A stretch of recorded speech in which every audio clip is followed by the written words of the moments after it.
Bonjour mon frère, ravi de te voir de retour d'Europe. Tu as fait bon voyage? Oui, content d'être au pays.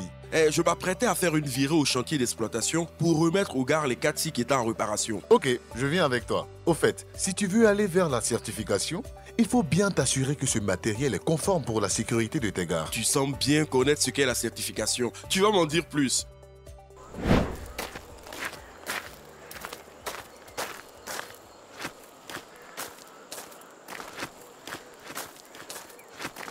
Notre pays est beau, hein?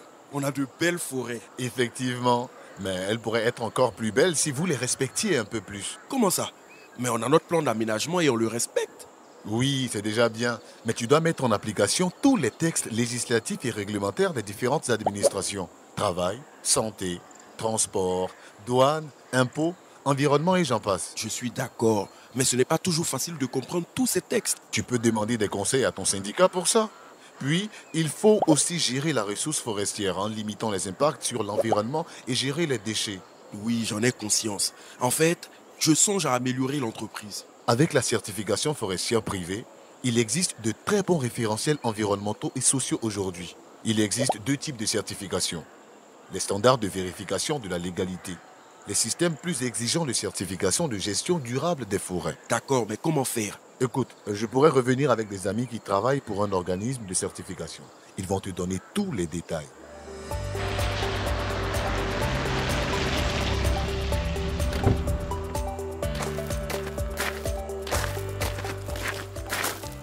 Je vous présente le propriétaire de cette concession.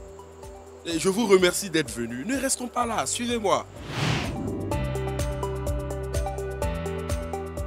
À quoi dois-je m'attendre en termes de coûts pour la certification?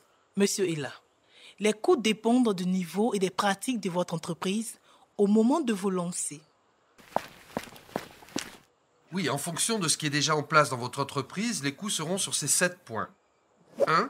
Un plan d'aménagement approuvé et mis en œuvre. 2. Une bonne base vie. 3. La mise aux normes environnementales des ateliers mécaniques. 4. Le respect des conditions de santé et de sécurité des employés. 5. Le recrutement de personnel à des postes clés et la formation des employés. 6. La mise en place d'une lutte contre le braconnage. Et 7. La participation au développement local. La certification procure des avantages économiques sur le long terme pour l'entreprise. Une meilleure rentabilité et traçabilité.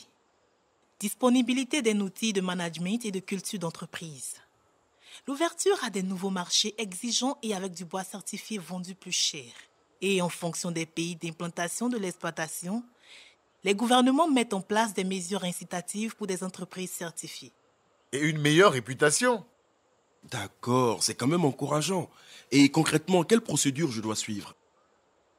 Déjà, il vous faut connaître votre niveau et prévoir un plan d'action. Ce diagnostic préalable peut se faire en interne avec vos propres moyens ou vous pouvez faire appel à des compétences extérieures pour vous aider. Vous pouvez contacter le programme de promotion de l'exploitation certifiée des forêts. Ils ont un outil d'aide financier et technique pour les sociétés qui souhaitent aller vers la certification forestière. D'accord, mais il faut d'abord choisir un certificat, non? Il vous faut une première idée de la certification vers laquelle vous voulez tendre. Votre diagnostic vous permettra de confirmer votre choix en fonction de vos réalités. Ensuite, une fois que vous êtes prêt, il faut se faire auditer. Et pour cela, vous devez vous rapprocher d'un organisme de certification accrédité. Ah vraiment, merci, c'est beaucoup plus clair. Félicitations mon frère. Waouh, quel changement. Merci mon frère de m'avoir aidé.